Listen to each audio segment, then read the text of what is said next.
June 24th, 1947, Mount Rainier, Washington. Pilot Kenneth Arnold sees a dozen objects flying in formation, and soon the term flying saucer is born.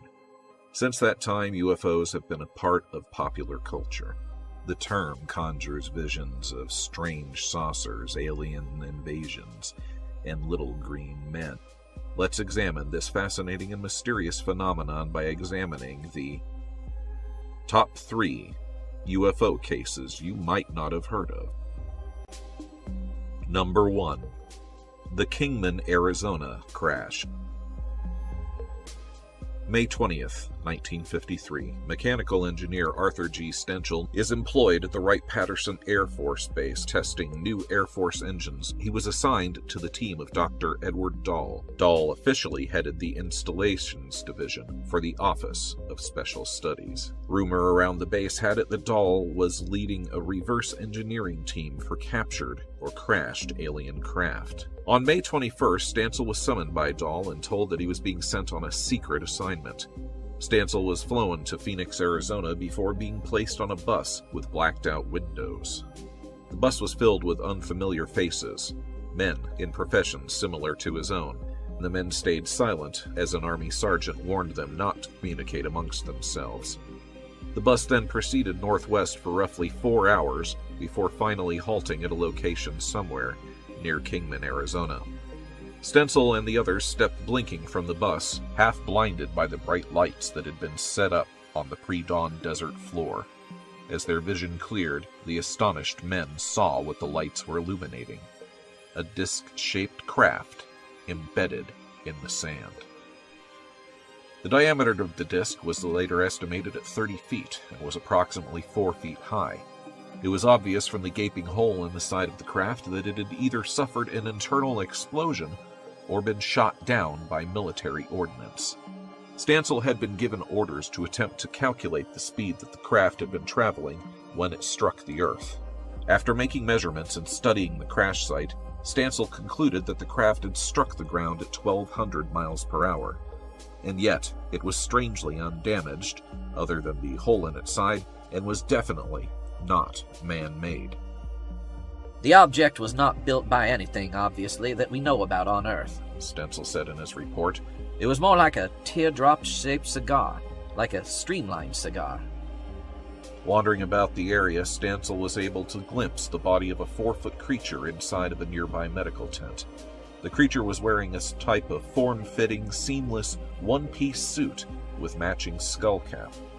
As soon as the various specialists finished their assigned tasks, the men were interviewed on tape recorder, gathered up, and returned to the bus.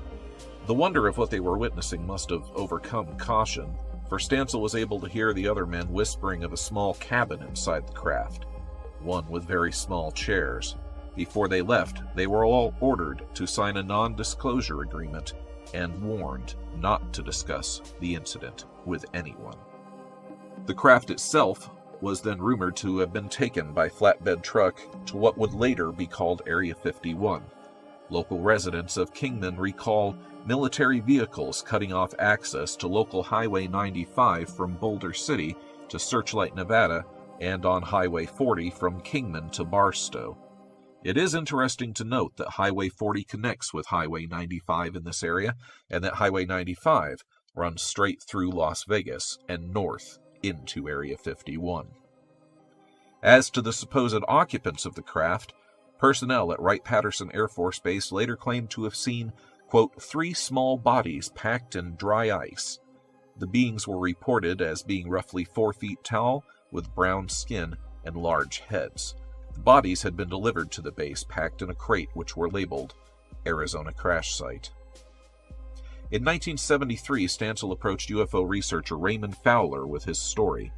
Initially skeptical, Fowler did a thorough background check on Stenchel, and was soon satisfied that Stansel was the real deal. His professional credentials and his personal and professional credibility was high. Fowler also came away heavily impressed with the depth of Stansel's knowledge of engineering, lending further credence to his story. Fowler eventually printed the fantastic tale in an article to UFO magazine in April of 1976, which included a sworn legal affidavit from Stansel. Largely ignored, the story drifted into the background of UFO history as little further evidence came to light, and as a result, one of the most tantalizing UFO cases was soon to be almost forgotten. Number 2. The Socorro UFO Sighting. April the 24th, 1964, 5:45 p.m. Sergeant Lonnie Zamora is in his patrol car chasing a speeder south of Socorro, New Mexico. He breaks off the chase when he hears a sudden roar and sees what looks to be a flame light the sky to the southwest. Breaking off the chase, the officer heads towards the source of the sound to investigate. The roar, Zamora later reports, changed from high frequency to low and lasted for approximately 10 seconds. Going off-road in the desert, Zamora has difficulty driving towards the sound. Zamora had his windows down so could clearly hear it. When it finally ceases, some 10 seconds later, Zamora keeps looking. Moments later, he spies a shiny object about 200 yards away from his position. He first assumes that the object is an overturned white car up on its radiator or trunk. Zamora spies two figures standing close to it, one of which notices Zamora's presence and seems surprised. Looking closer, Zamora later describes the object as being shaped like the letter O and like aluminum. It was whitish against the mesa background, but not chrome. Edging forward in his patrol vehicle with the intention of helping the stranded motorists, Zamora radios his dispatcher and responds that he would be out of his vehicle checking the car in the Arroyo. Slightly unnerved, Zamora stops the car, gets out, and approaches the object. He later reported, "Hardly turned around from car when heard roar. Was not exactly a blast. Very loud roar. At that close was real loud. Not like a jet. Knows what jets sound like. Started low frequency quickly, then roar rose in frequency higher up the scale and in loudness, from loud to very loud. At same time as roar saw flame. Flame was under the object. Object was starting to go straight up, slowly up.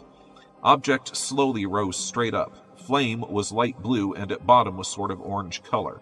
From this angle saw the side of the object, not end as first noted. Difficult to describe flame. Thought from roar it might blow up. Flame might have come from underside of object, at middle, possibly a 4-foot area, very rough guess. Cannot describe flame further, except blue and orange. No smoke, except dust, in immediate area." Keeping the object in sight, Zamora takes cover behind his patrol car. He stares in shock at the object, which he can now see clearly as it lifts from the ground. From his own report of the incident: oval in shape, smooth, no doors or windows, noted red lettering of some type. Insignia was about 2.5 feet high and about 2 feet wide, I guess. Was in middle of object. Object still like aluminum, white. The loud roar increases, and Zamora decides to keep running, leaving the dubious shelter of his patrol car. Looking back at the rising craft, Zamora later stated, "After fell by car and glasses fell off, kept running to north with car between me and the object. Glanced back a couple of times. Noted object to rise about level of car, about 20 to 25 feet, I guess. Took guess about 6 seconds when object started to rise and I glanced back. I guess I ran halfway to where I ducked down. About 50 feet from the car is where I ducked down, just over the edge of the hill. I guess I had run about 25 feet when I glanced back and saw the object level with the top of the car, and it appeared to be about directly over the place where it rose from. I was still running, and I jumped just over the hill. I stopped, because the roar had stopped. I was scared of the roar, and I had planned to continue running down the hill. I turned around towards the object and at the same time put my hand toward ground, covering my face with my arms. Being that there was no roar, I looked up and I saw the object going away from me. It did not come any closer. It appeared to go in a straight line and at the same height, possibly 10 to 15 feet from.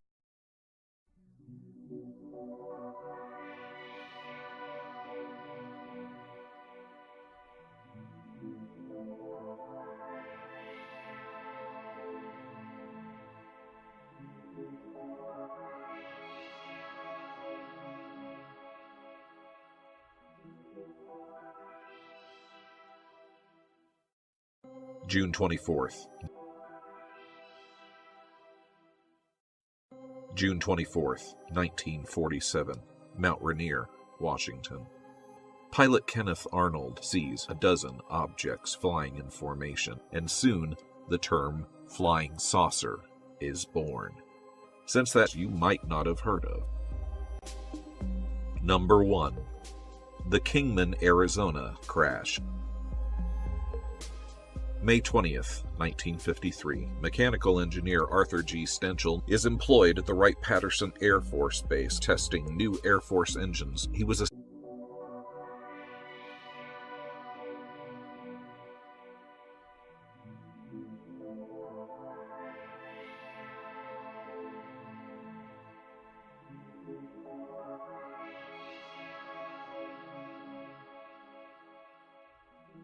At time, UFOs have been a part of popular culture. The term conjures visions of strange saucers, alien invasions, and little green men. Let's examine this fascinating and mysterious phenomenon by examining the top 3 UFO cases assigned to the team of Dr. Edward Dahl. Dahl officially headed the Installations Division for the Office of Special Studies. Rumor around the base had it that Dahl was leading a reverse engineering team for captured or crashed alien craft. On May 21st, Stenchel was summoned by Dahl